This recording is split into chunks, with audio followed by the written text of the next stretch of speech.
Welcome to Gold Ball Sports, episode 12, season 2, along with Dave Myers and Ken Keller. I'm Scott Shasteen. Sit back and enjoy the next hour of sports talk. We got high school, we got college, we got pro, we got participation trophies, podium trophies, 2-minute warnings. This is a fast-moving sports talk show. You got to listen and watch quickly to keep up. And by the way, subscribe to our channel on YouTube. We would appreciate that. Let's talk high school football first. Ken Keller. Thursday night, we were in Shelbyville.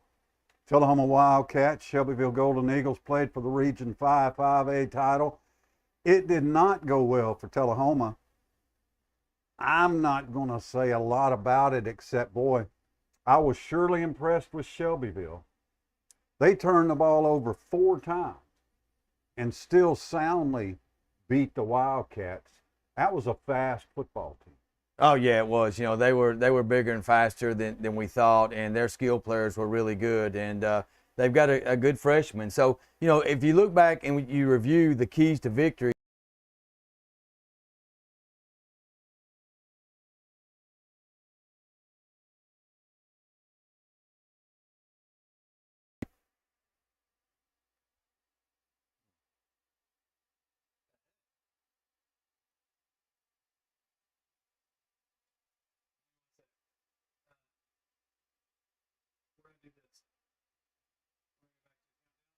All right, do it. It's all right. We can just purge that.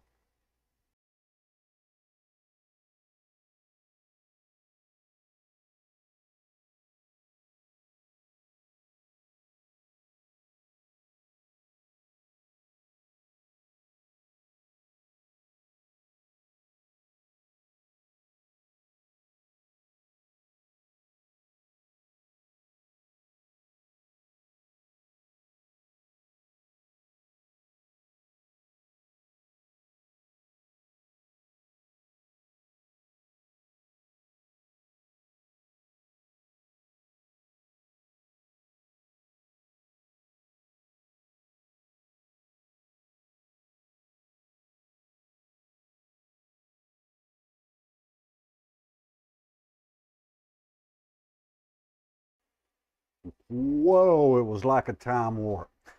In the editing process, hopefully, you won't even know that just happened. But so Shelbyville, congratulations to the Golden Eagles. They win Region 5 5A. Tullahoma finishes second. Both teams will host a first-round playoff game. And, you know, hey, I picked 9-1. Wildcats finished 7-3. Still a strong regular season for Tullahoma. All 3 games they lost were to playoff teams. So let's get into playoff brackets for the TSSAA. Just be patient with us. We're going to go fast through some and a little slower through some others. We're going to begin at the bottom. The absolute smallest schools in the state.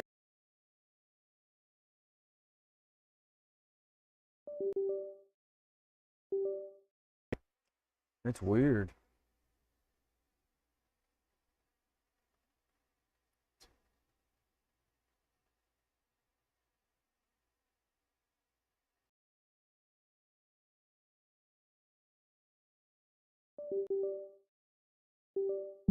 Gonna keep shutting off. Yeah. There's no reason to do that.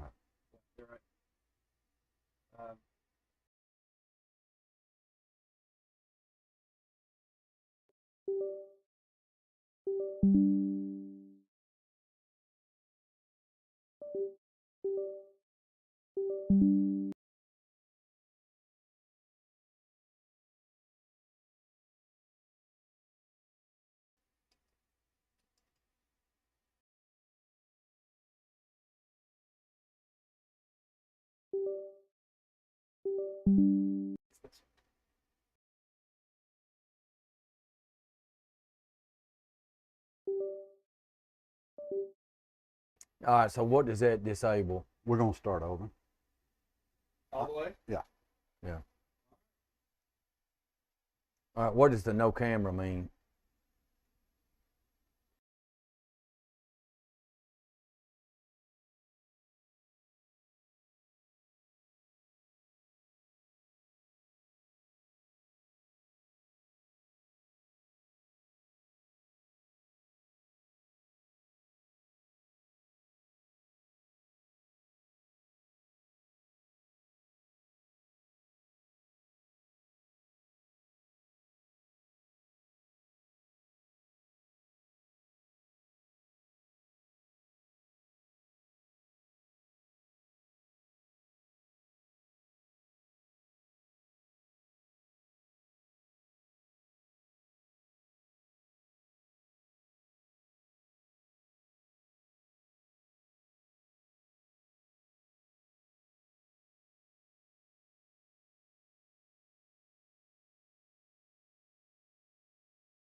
Cam, we're ready to roll.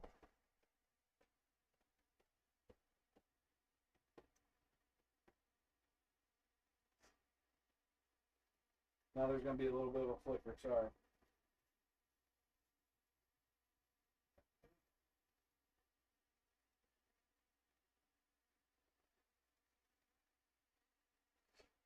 Okay.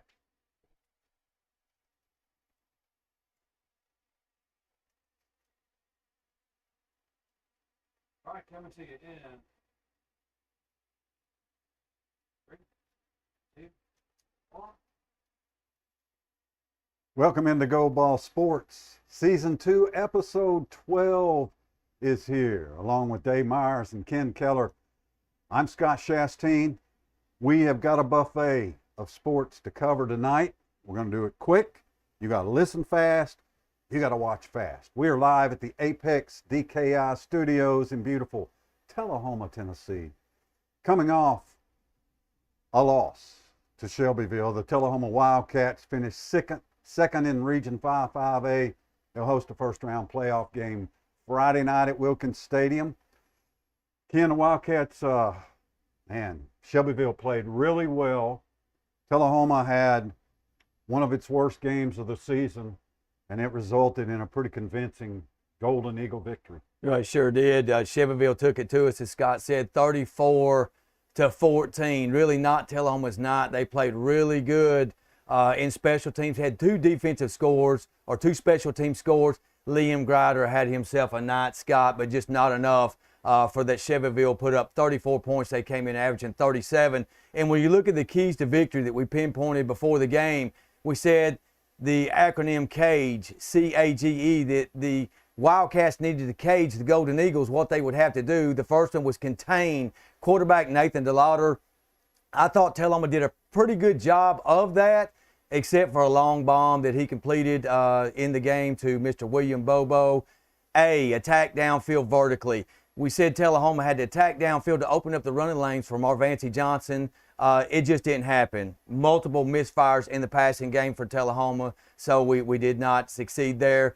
Gang tackle. Tullahoma did that defensively. I thought the defense played very well, Scott. They did gang tackle until about the last 6 minutes of the contest when they simply ran out of gas. And then the last one was energy.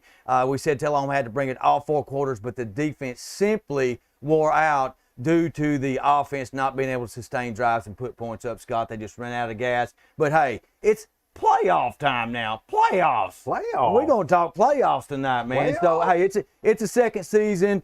Tullahoma gets a fresh start. We're at home against Nolensville Friday night, and we owe them some payback, Scott. We do owe them some payback.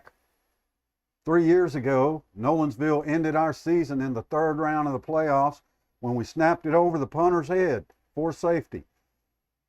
I got some information that Nolensville knows a lot about that coming up. All right, high school football.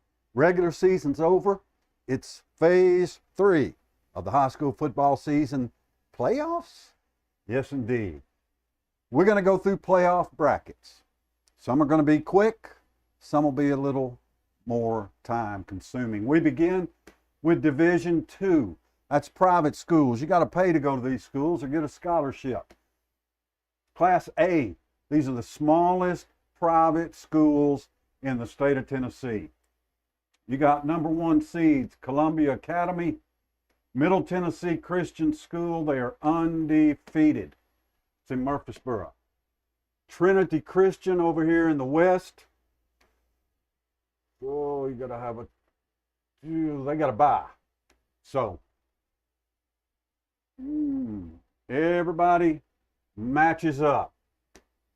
You see, Division II moves a little quicker, especially in Class A. They're only going to play 3 weeks, and they're going to determine their 2 state champion teams, and then they'll get a week off before they go to Finley Stadium to play in the state championship game.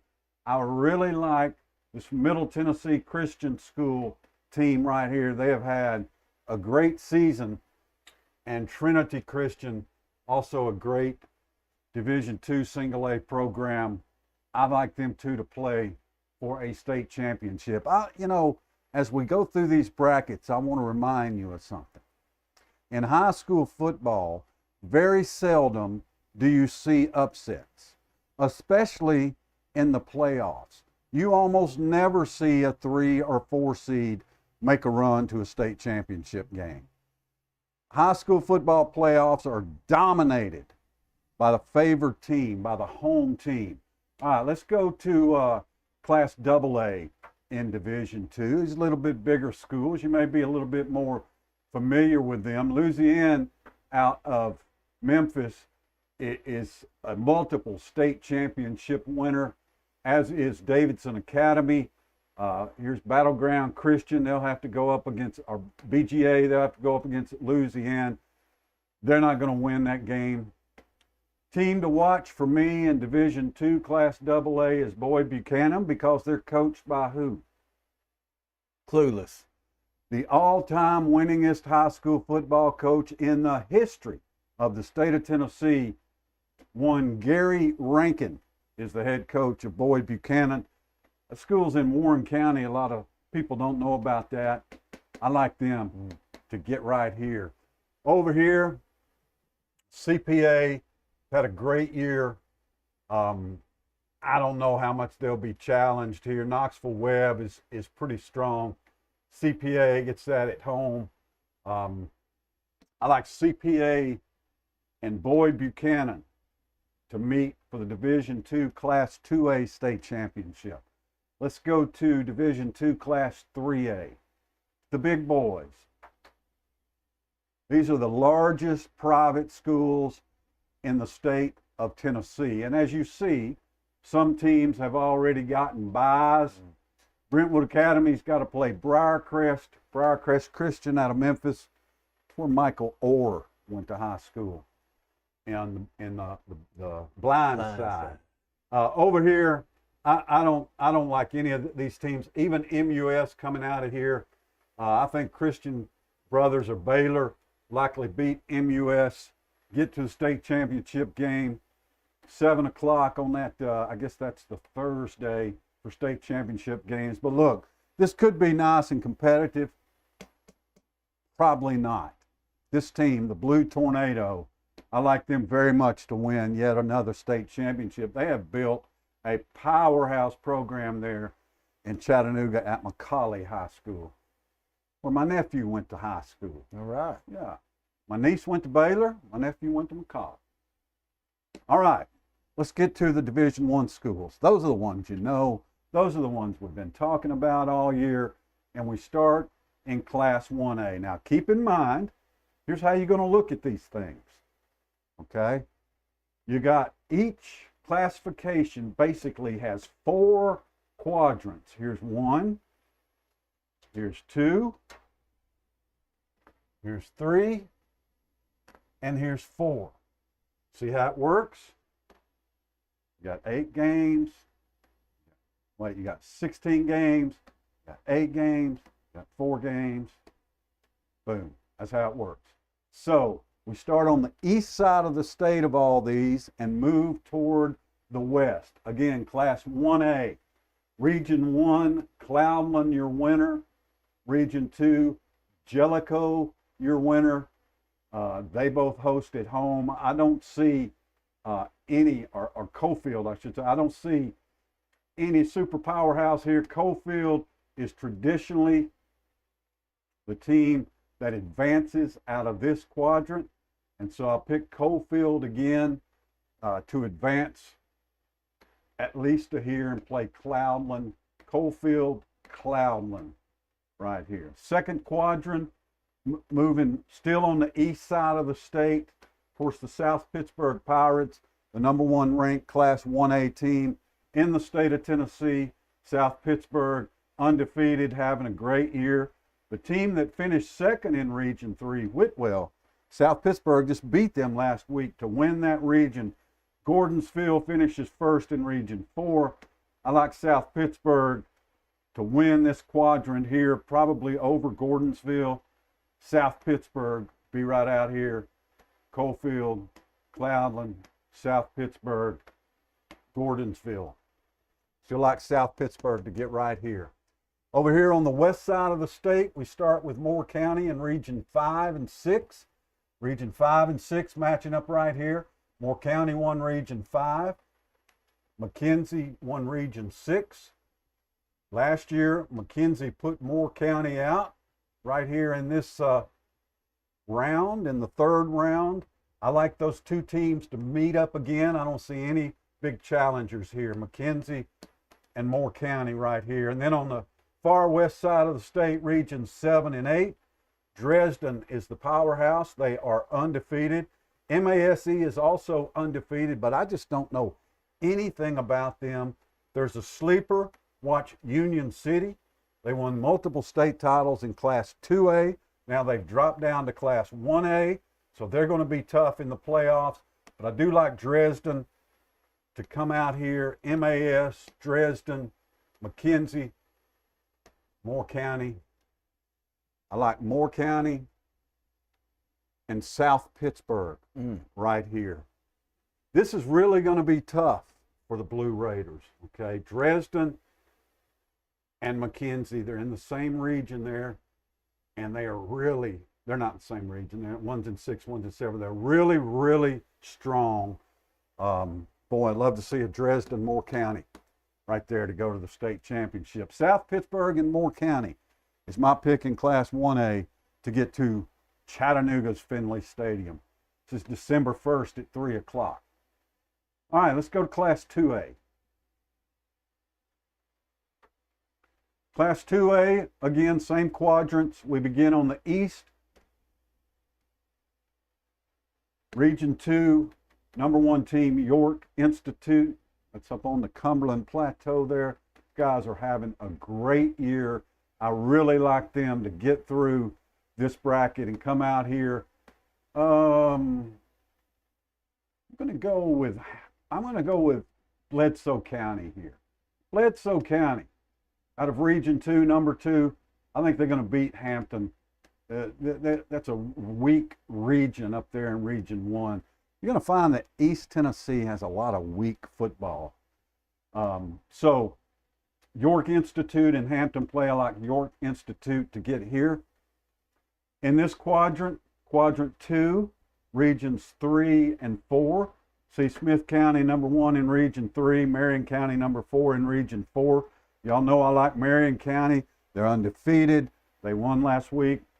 Watch Fayetteville. They're really coming. They've won 4 or 5 in a row. They could be a sleeper here, but I don't think they get past Marion County. I like Marion County. I'll go with Fayetteville in upset here. Let's go Marion County, Fayetteville right here, and York Institute, Bledsoe County right here. On the west side of the state, Regions 5 and 6, Loretto down in Lawrence County is undefeated. And Huntington, always a powerhouse in Region 6, Class 1A. Really love what Loretto is doing. I just don't see them beating Huntington. I think Huntington gets to here. Maybe Loretto gets here. Gonna like Huntington to win it. On the west side of the state, I know nothing about any of these teams except Mitchell. Mitchell finishes in second in Region 8 because they lose their last game. But Mitchell, they were the team that had 18 points scored on them in 9 games. That's Mitchell. I like Mitchell to come out to here. I think they can upset Memphis Business. And then I like Tresvant to come out here. Mitchell and Tresvant playing right here. Loretto and Huntington. I like Mitchell. And, man, I've been picking South Marion County the whole season, so I need to stay with that. Marion County and Mitchell to play for the Class 2A state title. Let's go to Class 3A. All right, in Class 3A, on the east side of the state, you got the big dog Alcoa. Alcoa, they've won like 6 in a row or something. They're favored to win another. Gatlinburg-Pittman's undefeated. This could be a good game down here. We'll see. I don't like anybody else to sneak up there. Bottom half of the state, Meigs County having another great year. They won Region 3. You can see this gets into the region that we've been covering. Here's Grundy County, they get in. Sequatchie gets in against Tyner. Watertown against McMinn Central. And Giles County will host Brainerd. Meigs County is going to be tough, but I never bet against Giles County in the playoffs. East side of the state, let's look for Gatlinburg, Pittman, Alcoa, Meigs County, Giles County. I like Alcoa to come out of that group. On the west side of the state, in Class 3A, East Nashville, really good. Fairview having a great year. Look, Maplewood snuck in there with a losing record. And then on the west side, Dyersburg is undefeated. I don't see a contender here, maybe Covington, but I like Dyersburg to come out of here. I'll take Covington to come out of here. They're in the same region. Over here, I like Fairview and East Nashville. Again, I'm picking most of the favorites because that's who's going to advance. Now, when you start getting here, the only reason I'm stopping here for the most part is once you get there, you've had your upsets. There are no upsets after the third round. Just the team who plays better that night wins. But I will sneak on out here as I have all season and say Alcoa and Dyersburg play for the Class 3A state championship on December 1st. I guess that is the Friday maybe at 11 a.m. in Chattown. All right, moving on to Class 4A. We start on the east side of the state in the first quadrant. There's Greenville. There's Elizabethton. There's your defending champions, Anderson County. Throw them out. They are not going to go back to back. Elizabethton to come out here. Greenville to come out here. You know, partner, there's little reason to pick anybody else, right? Yeah. Got multiple state championships lined up with those teams. This quadrant 2 in Class 4A is really pretty weak except for Upperman. The Bees are having a great year. One of the top 3 teams in the state in Class 4A. I don't think Upperman will have any problem getting here. I think you could see an upset here. I don't really like Red Bank, so I'm going to go with Macon County. Macon County to get out here and play Upperman, Elizabethton, and Greenville. Wow. Now that, Upperman, Elizabethton, Greenville, that is 3 powerhouse programs. I think I like the Bees. The Bees. I think I like the Bees. I'm not sure these guys are quite what they have been. They don't have all the Mr. Football guys and everything. They're better than these teams up east, but I don't think they're better than, I think this is the year Upperman gets to the state championship game. On the west side of the state, here's the region that we sort of followed here. Pearl Cone beat Marshall County handily to win Region 5. The Firebirds up here hosting Lexington. Marshall County down here, Jackson North Side. Hardin County's a really strong team, but I would not be a bit surprised to see Marshall County and Pearl Cone play again in the third round of the playoffs. A lot of these regions are going to go like that because they're the stronger region.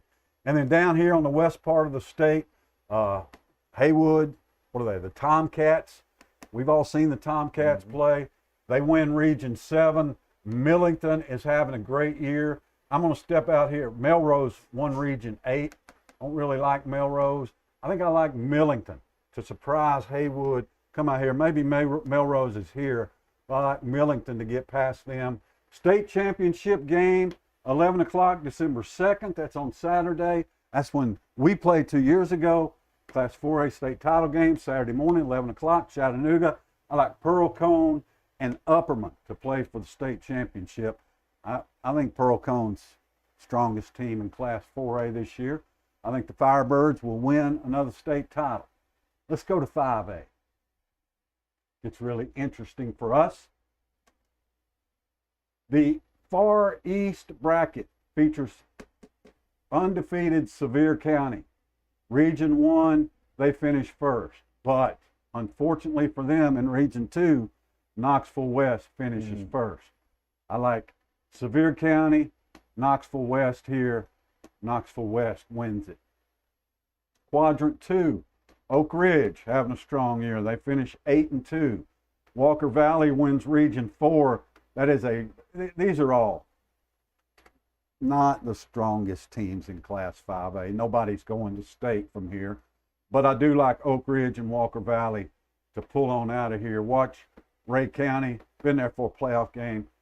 I would pick them if they were home, but they're not. All right, west side of the state, Region 5 and 6. Shelbyville wins Region 5. They host Hillsboro. Centennial finishes second in Region 6. They host Columbia. Nolensville travels to Tullahoma. Franklin County is at Page. I like Shelbyville to beat Hillsboro at home. I like Centennial to beat Columbia. Nolensville and Tullahoma square off Friday night at Wilkins Stadium. Ken and I will be there on the Light Tube Sports Network, 7 o'clock for kickoff. Last time these two teams played was the last game of 2020, third round of the playoffs. Tullahoma led Nolensville 14-13 with about 2.5 minutes to go. And the Wildcats snapped it over the punter's head, Justice Chadwick at the time. And Tullahoma got a safety, or Nolensville got a safety and won that game 15-14. Last week, Nolensville lost 45-14 to Page. Page got a safety because the Nolensville snapper snapped it over the punter's head through the end zone. So they know about that play now. And the Nolensville starting quarterback, Ty Collins, got hurt in the first quarter of their game against Page and went out and did not return. A young sophomore by the name of Sylvester came in, played quarterback for Nolensville against Page. All he did was throw 3 interceptions. 2 of them were pick sixes. So Tullahoma defense, I don't know whether Collins or Sylvester's playing, but the way the Tullahoma defense has forced turnovers this year, if Sylvester is playing quarterback for the Knights, I think Tullahoma's chances go up. I looked at these two schedules. Nolensville played and beat one team with a winning record. Tullahoma played and beat one team with a winning record. The combined record of Nolensville's opponents that they beat, 28-57. Tullahoma 24-58 or something like that. Very close. People talking about this Region 6 being so great and maybe sweeping Region 5.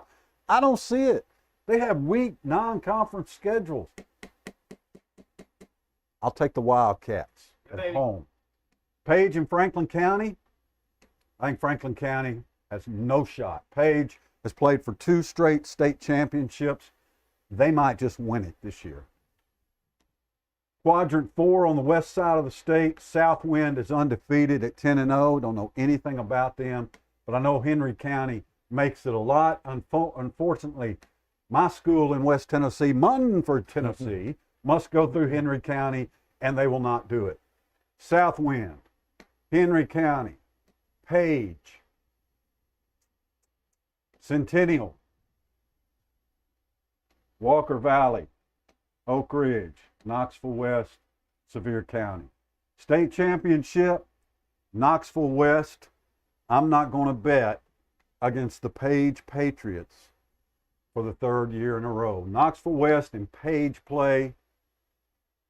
It would be a rematch from last year, maybe 2 straight years. We'll take the Patriots this year.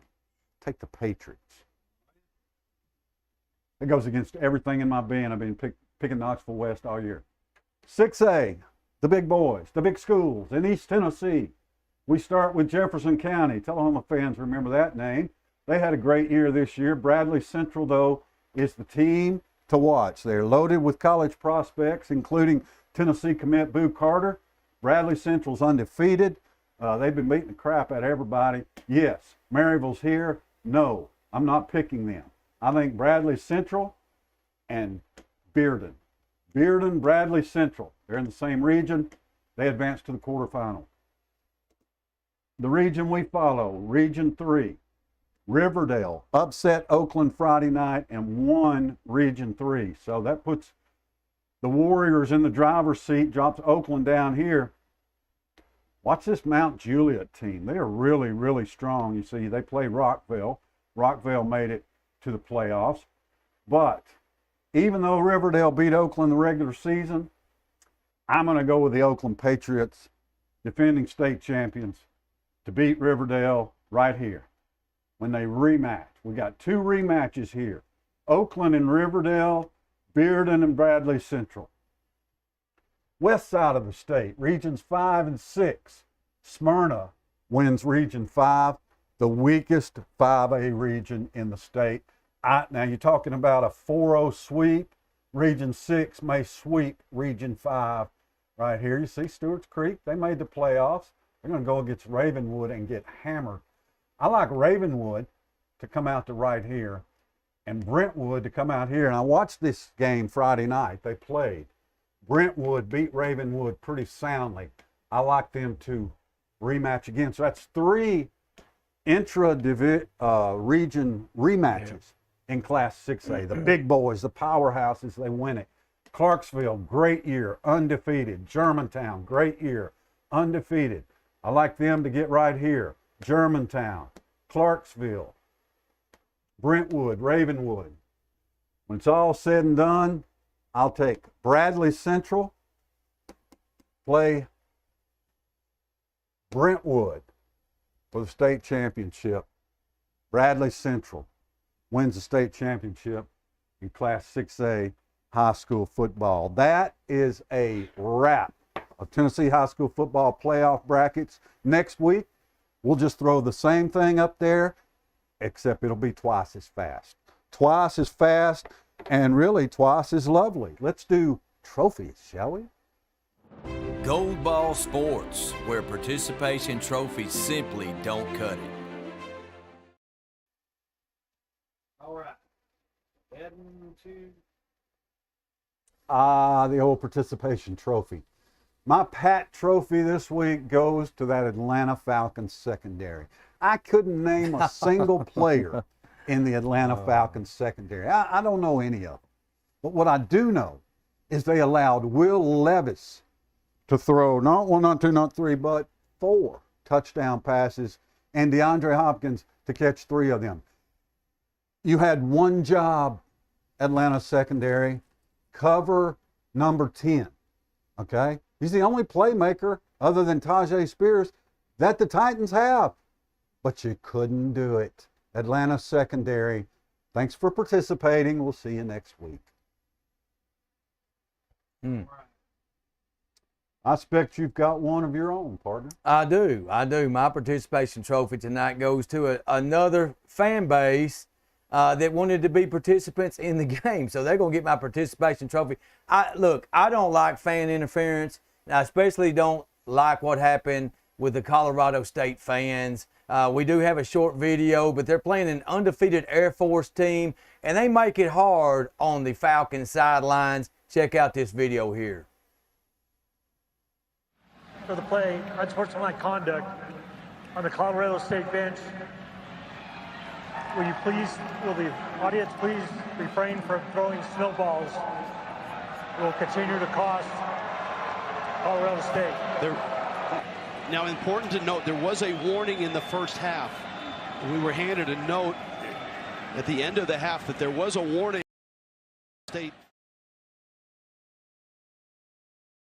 I love a good snowball fight. Did it as a youngster, but look, fans, don't throw snowballs at the opposing team. That ain't cool. Colorado State fans, and I love the way that referee called that. I mean, that was great, man. So you get my participation trophy, Colorado State Rams fan base.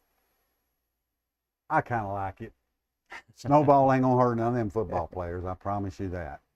All right, Kim, we had a good time Saturday night as the Tullahoma Sports Council brought Johnny Bench to Tullahoma. We went down, had a good meal, got a picture taken with him. I think we've got a couple of those. Yeah, there we go. Yeah. I was trying to raise awareness for breast cancer. It is October, or was October. But yeah, there you go. Had a nice time. Ken, your impressions and a little summary about Johnny Bench. Just fantastic speaker, great baseball player, 389 home runs, 10 gold gloves, and Johnny knew what he wanted to be at an early age. So young folks, boys or girls, don't let anybody crush your dreams. Let me tell you what Johnny Bench said Saturday night, just a snippet of what he said. When he was 3.5 years old, he was watching baseball with his dad in the living room, and he saw his childhood idol, Mickey Mantle, playing baseball. He was 3.5 years old. And the announcer said, Mickey Mantle from Oklahoma. And then little Johnny looked at his dad and said, Dad, do you mean guys from Oklahoma play pro baseball? Yes, son, they do. He said, that's what I want to do, Dad. So he told his dad that. Now, keep in mind, Johnny was from Binger, Oklahoma. Total population, 661. So he gets to his second grade school teacher. And his second grade school teacher went around the class and asked everybody in the room, what do you want to be when you grow up? Little Johnny said, I want to be a Major League Baseball player. The teacher laughed, as did all of Johnny's classmates. Well, in the 8th grade, Miss Tate, his 8th grade school teacher, asked the same question. By this time, Johnny was 5'2". He had 11.5 foot size feet. He had big hands, and he said his head was as big as it is now, as far as how big his head is. And so she asked the same question Miss Tate did. Folks, what do you want to be? Johnny, what do you want to be when you grow up? Well, Miss Tate, I want to be a pro baseball player. I want to be a pro baseball player. She laughed, as did all his classmates. Johnny said at that time the only people interested in him was because of his head size and shoe size, and just being 5'2" was ringling in Barnum and Bailey Circus at that time. Well, 3 years later, Johnny grew as a junior 9 inches over that time. He was now 17 years old, and the teachers asked him, Johnny, what do you want to be when you grow up? Johnny said, I'm going to play pro baseball. By the time he was 17, later that year, Johnny was catching in the major leagues and making more money than his father. His dad was making $500 a month. Johnny Bench, $525. He was all-state in basketball, we found out, but I'm going to tell you the thing about Johnny Bench is his sense of humor. Just unbelievable. He broke out and sang a Ray Stevens song. He loves country music. As I said, all-state in basketball. He really advocated playing multiple sports. And just an incredible story. But Johnny, as we watched highlights of his Hall of Fame speech induction and all these different things, but it was just his sense of humor, his candor, the greatest catcher, Scott and Dave, in Major League Baseball history. I grew up idolizing Johnny Bench. I wore my jersey in there. And when he looked at me, he said, son, you look like a second baseman. I just kind of laughed. But Johnny Bench, great job, Tullahoma Sports Council. Lane Curley, we thank you for giving Scott and I the tickets for that night. The dinner was great, and it was just a great fundraiser for the Tullahoma baseball team as well as the Tullahoma girls softball team. A wonderful evening, Scott, and that you was there with me. Johnny Bench, the GOAT of catchers in Major League Baseball history. And it's unfortunate that you don't know this lesson yet. So I'll teach you now. You never confess that someone gave you tickets to something. Okay. Okay. You always want people to think that you gave up the money. Yeah. All right. Yeah. Thanks, Lane. Yeah. All right. Let's talk college football. Well, before we do that, I got to give a quick Major League Baseball update. So, we really didn't get, look, hey, Scott's got his Lakers shirt on. There's your NBA infomercial for this week. But we didn't hit on the pro baseball. The Texas Rangers are one game away from winning their first World Series championship. They're up 3-1. They can close it out. They've never won one. And Adolis Garcia is the odds-on favorite to win the MVP trophy for the Texas Rangers. Scott, I think they're going to do it. They just need one more win, 3 chances. And really, history is on their side, folks.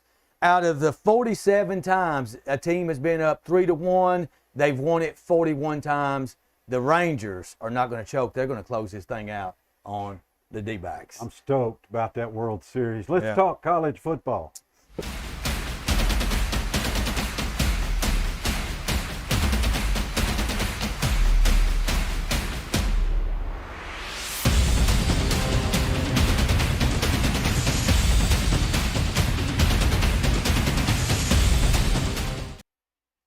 Okay, folks, it's playoff time. The first college football playoff poll came out on Halloween last night. Let's take a look at it real quick here and break this down for you. So here's your top 6 teams. As always, I don't agree with the playoff committee, but this is it.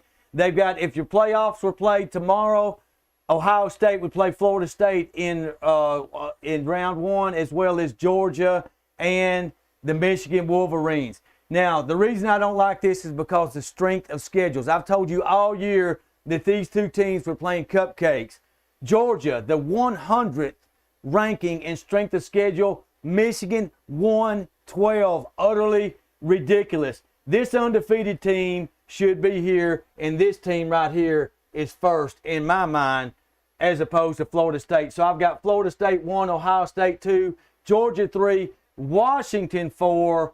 I've got Michigan at 5. So that's my rankings for the playoff committee. So looking at these next 4 up over here, Washington, these are head-to-head matchups. Washington beat Oregon by 3 points.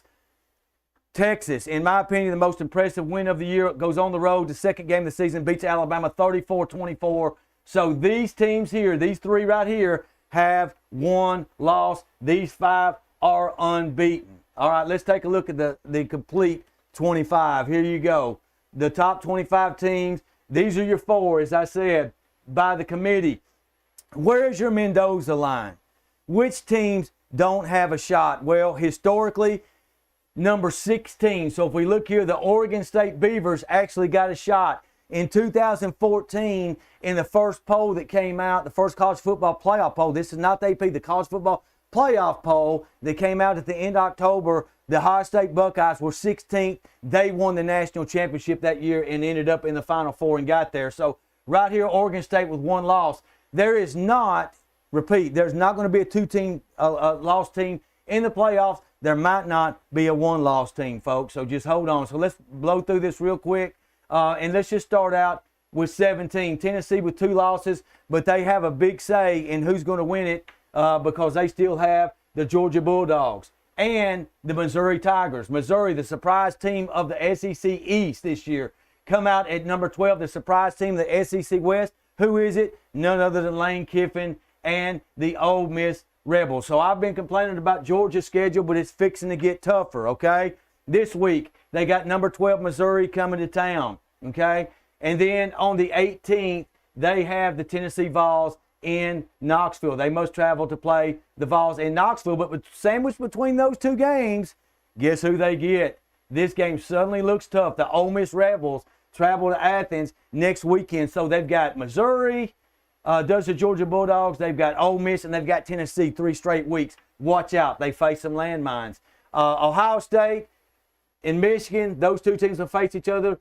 Michigan doesn't play anybody till really the last 3 weeks of the season. They got Penn State, the 3rd from the last game. Then they've got Ohio State, the last game. So that's Michigan's only 2 tests of the season. So one of these 2 teams for sure is going to be in. Not sure about Georgia yet. If they lose a game before the SEC championship, they are in danger, in my opinion, based on how these other teams, if they stay undefeated or not. Florida State looking good, Washington looking good. But who else is looking good? These teams, these next few teams here. Oregon, if they get revenge on Washington in the Pac-12 championship, they could vault up. Because what the committee is going to remember is who won last in these rematch games. Texas and Alabama. Texas was beaten by Oklahoma. So Texas can get revenge, exact revenge on the Oklahoma Sooners. They can jump in the picture, and they're right here at number 7. Alabama, it's simple. They need to win out, but they do have the resume. So if you look at the overall schedules, right now, the strength of schedules, Alabama, out of the top 10 teams, the strongest schedule at number 8, according to ESPN Power Strength of Schedule. Texas is 9th, so they're the 2nd strongest. Weak. Ohio State's number 15, Florida State number 45 on your strength of schedules. So there is one typo here. This should be a Cardinal. Louisville Cardinals at 13. So I think outside of Notre Dame, they don't have a chance, 2 losses. All these other teams have 1 loss. They are still alive, in my opinion. So lots of games left. This is your first poll. Can't wait to see what shakes out this weekend. We've got some big games happening this weekend. Let me go back, Dave. Let me point something out to you.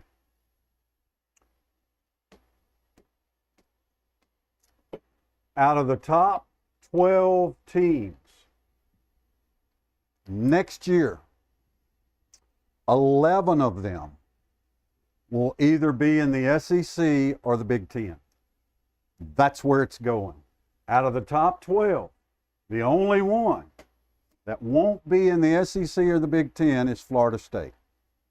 Proceed. There you go. All right, so let's take a quick look at this week's games. Monster matchup. We'll pick this on our Golden Game segment. LSU at Alabama. That's a 6:45 game. Let's start right here. CBS has 2 games. CBS doubleheader. I love the CBS doubleheaders. Big game here. We'll break it down in our Golden Game segment. Moving back up the top, Ole Miss. They're at home. They need to stay with that one loss. They're at number 10. So, again, the surprise team of the SEC West.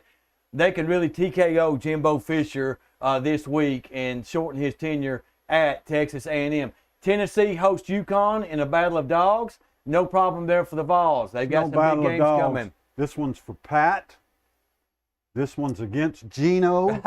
We're making it all about Pat. There you go. Homecoming in Knoxville. There you go. The Florida Gators against the Arkansas Razorbacks. Florida at home in that one. They got to be the favorite. Mississippi State, Kentucky. Kentucky just falling off the ledge. We got our blue horn for the Kentucky Wildcats, who lost 33-27 to the Tennessee Vols, and they continue to free fall. The Georgia Bulldogs host Missouri. This is the SEC East marquee game of the week. Number 12 against number 2 Missouri, sitting at 7-1. Georgia unbeaten and looked really good in that 43-20 bludgeoning of the Florida Gators in the world's largest cocktail party. Carson Beck looked really strong. And then Vanderbilt hosts Auburn. Doesn't matter where these teams play. Auburn's going to get the dub right here. So that's your SEC slate this week. Couple big games, your biggest, Alabama, LSU, and Georgia, Missouri.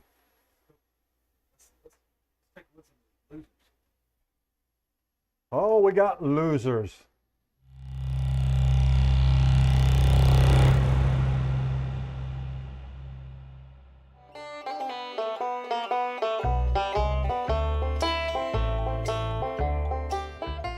Texas A&M at Ole Miss. While A&M is fighting for bowl eligibility, the Rebels are dreaming SEC championship and college football playoffs. Lane Kiffin is 2-0 head-to-head versus Jimbo and has a hot quarterback throwing darts. If Ole Miss can block the Aggies up front, Jimbo's tenure at A&M may be coming to a close. Pigskins loser, Texas A&M. UConn at UT. A battle of dogs takes place in Neyland, the Huskies versus the Smokies. The Blue Tick Hounds escaped Lexington last week and have an easy one before Missouri and Georgia come knocking. Josh Heupel won't need to complain about refs this week. Vols by 50. Pigskins loser, UConn. Arkansas at Florida. The Hogs are winless in the SEC, while Florida can go over their projected win total of 5.5 with a dub. The Gators got chomped by Georgia last week, but Napier Nation fear not. Roasted hog is on tap to be served up in the swamp. Pigskins loser, the Razorbacks. Florida State at Pittsburgh. Mike Norvell is bringing back the Bobby Bowden glory days in Tallahassee and has the surprising Seminoles squarely in the college football playoff hunt. The Panthers upset Notre Dame a few weeks back, and Free Shoes University better be wearing the right cleats this week and have their spears sharpened to strike some dangerous Panthers. Pigskins loser, Pitt. Oregon State at Colorado. The gold shine on the Buffalo headgear. Buffalo headgear has faded fast since week 3, but Coach Dion looks to correct his team's misfortunes. The Beavers from Eugene will be treading deep waters in Boulder, and the Buffs are primed for the upset. Pigskins loser in the upset, Oregon State. Pigskins other losers. Caleb Williams loses to Michael Penix. Army loses to Air Force. Oklahoma State loses to Oklahoma, and Vandy loses to Auburn. Catch y'all next week, good Lord willing, on Gold Ball Sports for more Pigskins losers.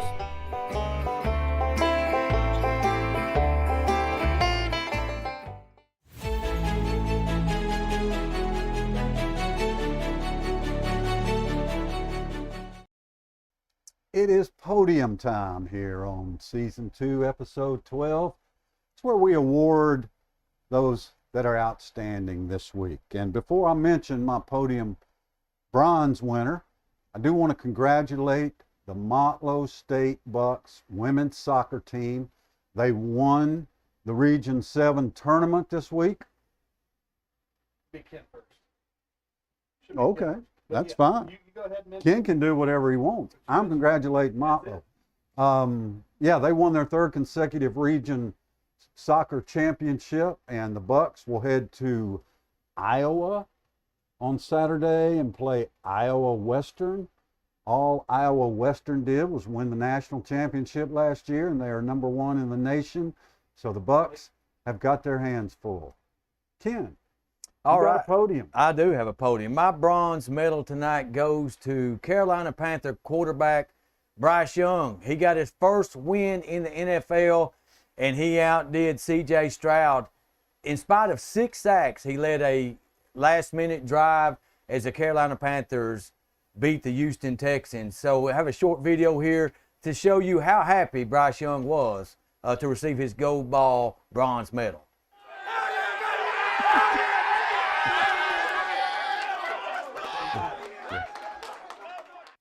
Hey, folks, that's what happens when you win a bronze medal. That's how you celebrate, or any podium medal here at Gold Ball Sports. Scott? That's a good celebration, but not quite as good as my bronze medal winner.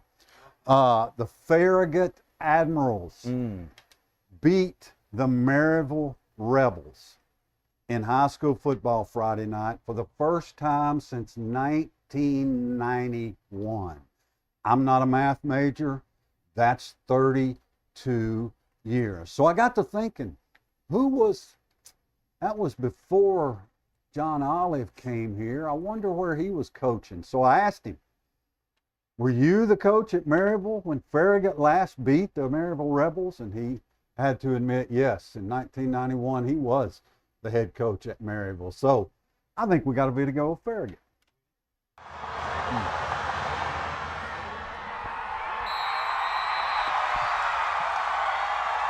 when we announce that you're a bronze medal winner, people go nuts. Yeah, when we announce your bronze medal winner, people go absolutely berserk. Congratulations, Farragut, knocking off Maryville. All right, silver medal goes to the NFL rookie quarterback. That's my theme through these medals tonight, that had the best performance on Sunday. Scott bagged on him a little earlier, but hey, look, when we come to the podium, we give real props. Will Levis of the Tennessee Titans gets his first start. He did something that no other rookie quarterback has done all year. Throw them all in, folks. 4 touchdown passes to lead a Love You Blue win for the Tennessee Titans over the Atlanta Falcons. Congratulations, Will Levis. We've been hard on you on this show, but hey, you deserve it. Now wait just a second, because I think you have a little image too. The Will Levis apology. Oh, yeah. So yeah, my eyes can't see the bottom line. Dave, read what the bottom line says, because I think I will check that box. I will hereby respect Will Levis and will not talk down on the future first ballot Hall of Fame. Okay, Scott, that's for you. I'm glad that you read it. It was so appropriate. So look, all you Will Levis people, you need to apologize to him. Give him his props. And check that box. Check out that apology form and check which box applies to you.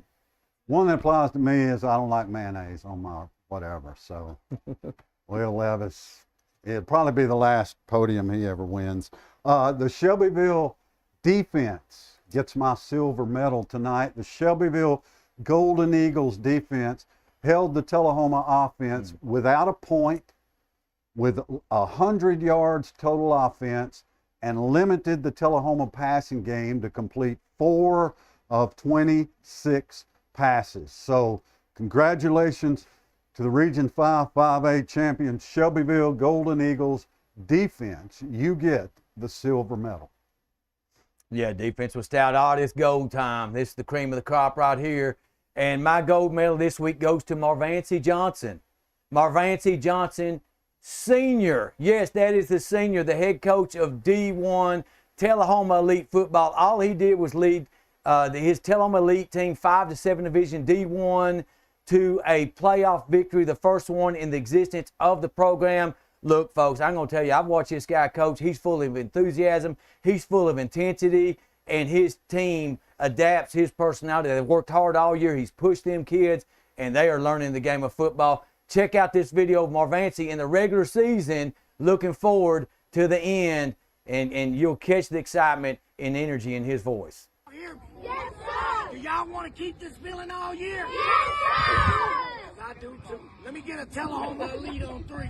1, 2, 3, Who let them dogs out?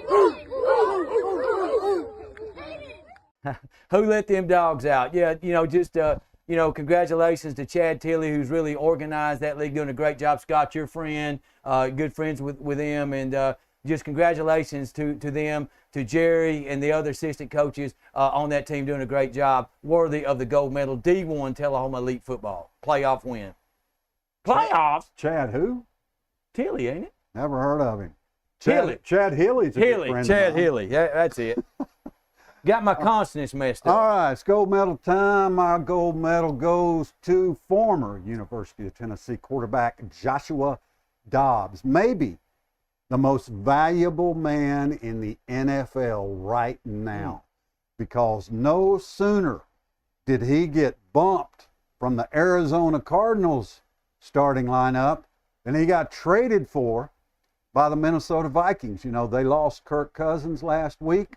New quarterback of the Vikings, Joshua Dobbs. Go Minnesota. All right, that's our podium for this week. Let's play Hosts on a Hot Seat. And now we dive deep into the minds of our hosts, Ken Keller and Scott Chastain, as we play Hosts on a Hot Seat.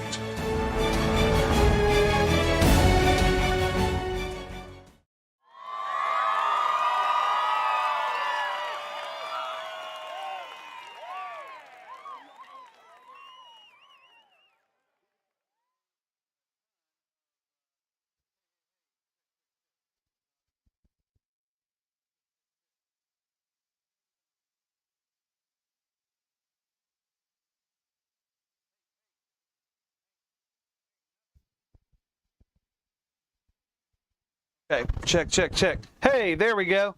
All right. Hey, that does it. That has good volume. Welcome back to Hosts on a Hot Seat. We're giving away a ton of points tonight, but as always, they don't even matter. Our topic, elite sports figures that call Tennessee their birthplace. Gentlemen, are you ready? You can get this. All right, question 1 from Jackson, Tennessee. This All-American for Tennessee State played 15 seasons for the Cowboys, leading them in sacks. Ed Too Tall Jones. Yep. Correct. Ed Too Tall He Jones. came out in 76. Now, here's a question for you. Do you know how tall Ed Too Tall Jones was? 6'9". 6'9", and in what, 1976? I think it was 76. He was a rookie. That Back was- at Tennessee State. That was First pretty pick. tall for the NFL. Yeah. Yeah? All right. Next question. Good job, Scott. You're on the board. Question number 2. Out of Memphis, Tennessee, this basketballista, averaged 20 points. Penny Hardaway. Anthony. Hey, I thought we got to wait until Yeah, he reached the that's whole true. question. Oh man, all right. Okay. It's fair game. All Man. right. Hey. You got me on that one. I mean, hey. if we wait, okay. I'll So wait. Anthony Penny Hardaway earned his nickname from his grandmother, who was saying his name as Pretty, but she had a southern accent and said Penny. And that's how he got Penny Hardaway. Now, please wait until this question is done, because I want to get through this one. One of the most hated men in Knoxville, Tennessee, Penny Hardaway. Yeah, great head point guard. coach for But, Memphis Tigers. but a great basketball player. 6'6" point guard. 6'6", Right. 6'7". That's yeah. it. Hailing from Clarksville, they coached the Vols to 6 NCAA championships, ranked second all-time among female college basketball coaches. Scott, Pat Summit. Pat Summit. Yep. And They y'all, mentioned her earlier. we did, and that was awesome, because And let me give you some of these, and we'll conclude. Summit, along with many on-court awards, also has been awarded 8 times SEC Coach of the Year, 5 times Naismith Coach of the Year, Naismith Coach of the 20th Century, and a Presidential Medal of Freedom. Pat Summit, gone way too soon. She was an awesome coach, and man, Tennessee misses her. Huh? And her name is on the floor at Thompson Bowling Arena. It is the Summit. Now, she didn't have a nickname except for Incredible Coach, so we'll just go with that. She was a treasure. Let's go to some Golden Games. What do you say?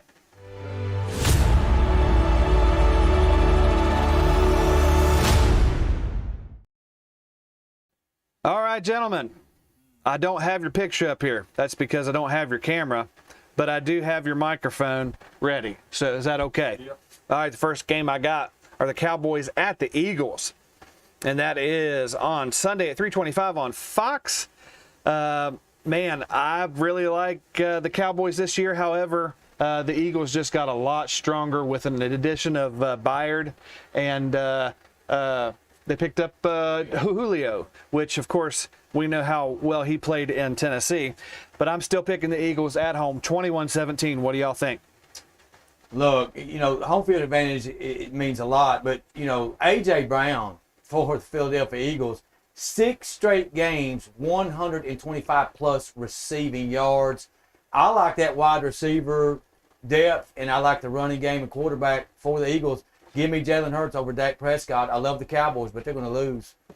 Yeah, Julio Jones is of no use to the Eagles. However, he caught a touchdown. Kevin Byard is of significant use to the Eagles, and they will hand the Cowboys their 3rd loss of the year. All right, y'all. Second game up. The Seahawks at the Ravens. And that is Sunday at noon on CBS. We won't get that game, but I'm guessing we can see some replays. Man, I really like this Ravens team at home. They have a great record at home. I'm picking the Ravens to beat the Seahawks, but barely. I got 14-10 because these defenses are stout. What do y'all think? I'm going to go with the Ravens, too. There was talk that they was going to trade for Derrick Henry before the trade deadline. Did not materialize. I still like the Ravens. They're tough at home. They're hard to beat at home. They are really hard to beat at home. Seattle, perhaps the least sexiest 5-2 team you can remember in years, but I like the Ravens at home. Tough to beat. All right, going to our last game. This is going to be a great game. This is wrong. It should be the Dolphins and the Chiefs. Should be this one. Just pretend like that says Dolphins versus the Chiefs. Both teams are 6-2 at this point. The Chiefs just, man, they disappointed me last game. Don't know how they lost, but they did. Actually, I do because they're overrated. But I love the Dolphins in this game, but barely. I got the Dolphins coming into Kansas City and beating the Chiefs 24-20. What do you think? Look, I think this is the AFC Championship preview.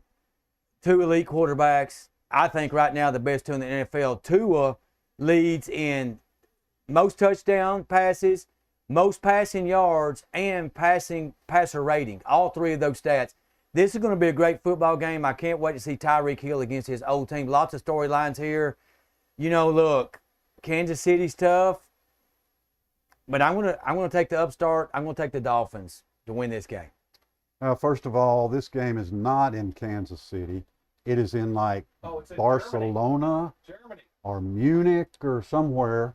It starts at 8:30 Sunday morning, and it is on the NFL Plus network only. Thank you, Scott. So we can't even watch it.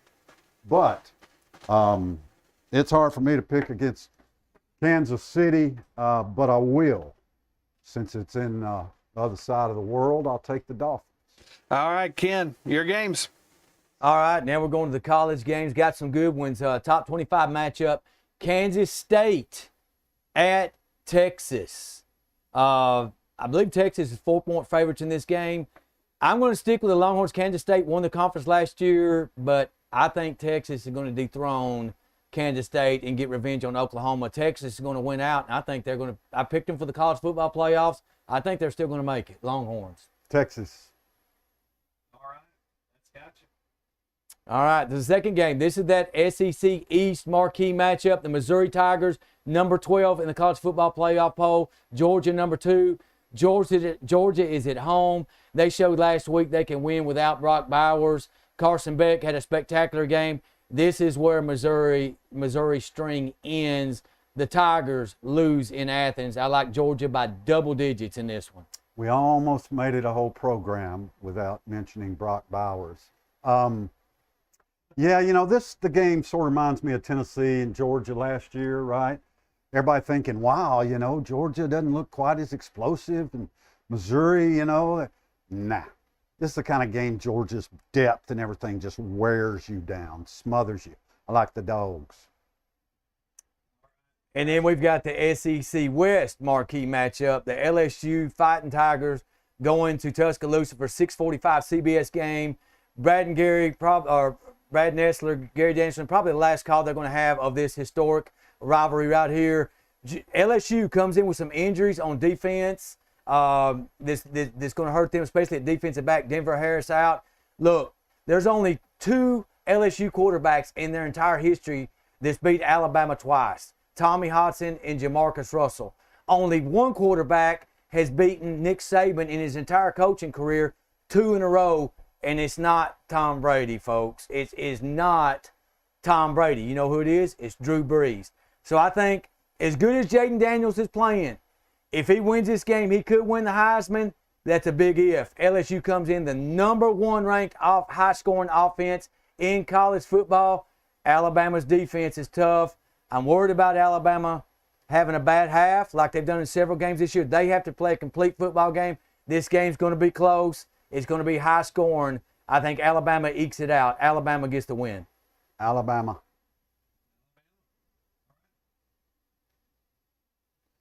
All right, so that's our Golden Games. Now we're going to count down the clock with a little 2-minute warning. 2-minute warning. All right, y'all. You know, a lot of times we come in here prepared. I didn't. I actually told these guys that I was working a lot on some different camera angles, and it all worked perfectly. But I am going to mention something, and that is, as a parent of a child on this Tullahoma football team, I do want to give props to this team this year. Just an overall congratulations for a good season that looked a whole heck of a lot better than it did last year. And I want to give props to head coach Coy Sisk, who at the end of this last game played said that he told his players in the locker room before they left and got on the bus that, I know I told you this before. Hey, I know I told you this before, but you got everything you need to win because you got each other. And after you lose, you still got each other. So that means win or lose, you win because you got friends. You got lifelong partners that you can count on. That's the great thing about sports in any level is you have each other. And just like these guys that I work with constantly, that's what I pick up most of all about the show. Win or lose, cameras that work or don't, audio that I have to correct mid-show and have to put cameras in mid-show, how stressful it is. Win or lose, we still have each other, and it's a win. So congratulations to the Tullahoma football team. No matter what happens on Friday against Nolensville, remember that you still have each other. And it's a great season. They started off a little rough, yes, but the offense picked up and the defense is still stout as ever. So I'm hoping for a win on Friday. Hopefully we pick that up.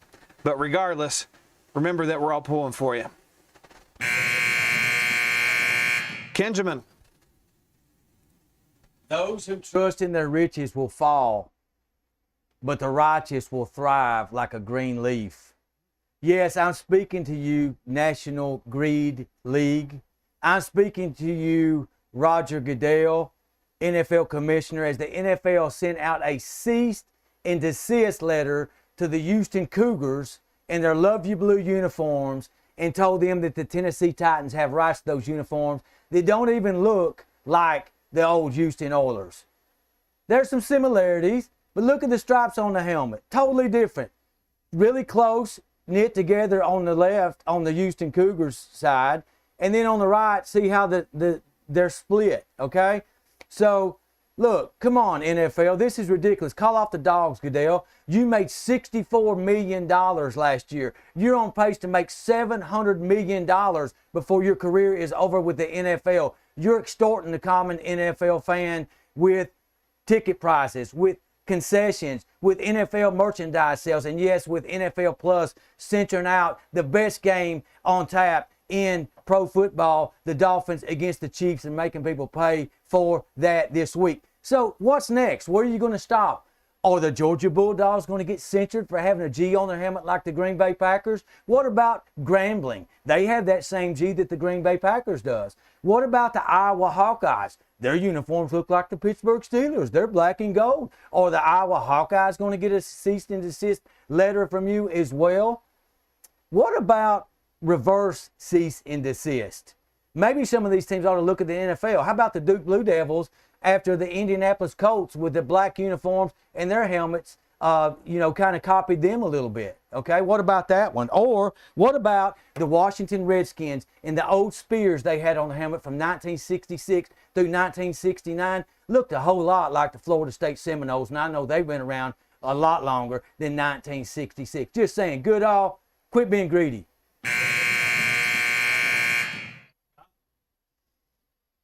Oh, 2 minutes. It seemed like such a long time. And sometimes it goes by just like that. Today I want to talk a little bit about Joe Milton III. You know, as a Tennessee fan, it's all about perspective. When you look at the Vols' 6-2 record at this point in the season, you think, doggone it. Man, if we just could have beat Florida, just could have done this. Only beat Kentucky by this much. We only did that. God, Joe Milton's only thrown this. He's only done that. Enough already. Look, Tennessee has got the #1 rushing attack in the SEC. When was the last time you could say that? The #1 rushing attack in the SEC. Tennessee averages 6 yards every time they run the football. They don't need Joe Milton to go 35 of 50 and throw for 400 yards and 6 touchdowns to win. They needed that last year, and they got it for the most part from Hendon Hooker. Joe Milton is not that guy. I love the way he ran the ball against Kentucky. He really seems to be starting to figure out the balance there. Look, Tennessee struggled at wide receiver. They've dropped a lot of passes. So back off Joe Milton and just be with the Vols and cheer that running game on. Is it going to gain 6 yards every time? No. But you just wear that other team down. That's what they did to Kentucky. They wore Kentucky down. They'll certainly do that to UConn this week. They got their hands full the rest of the season, but lay off 6'6", 240 Joe Milton. All right, that is a wrap for this edition of Gold Ball Sports, Season 2, Episode 12. For Dave Myers and Ken Keller, I'm Scott Chastain. Be good to each other.